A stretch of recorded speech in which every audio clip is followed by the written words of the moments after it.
in ka don ve trina in khayang na le mai si bulai ni reng hi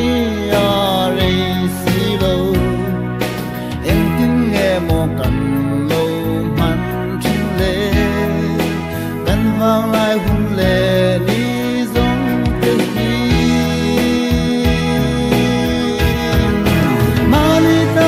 mang zo mai lo bin ai som na ni tum zo gong mo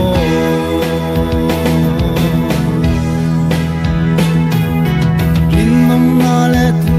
dik chan zelin kan na hianin lo der sela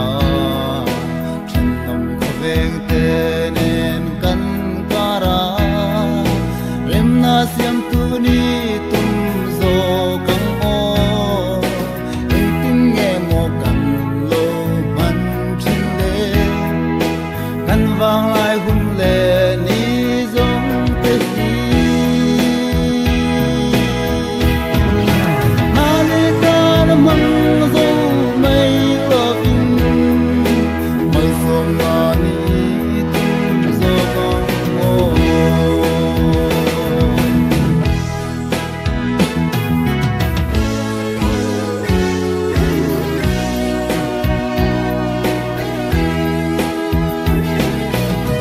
khu vera kan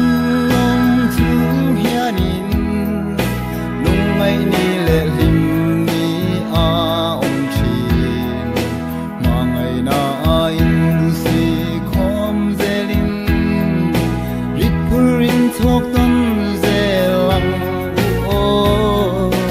in tin nghe mo kan lo man chin le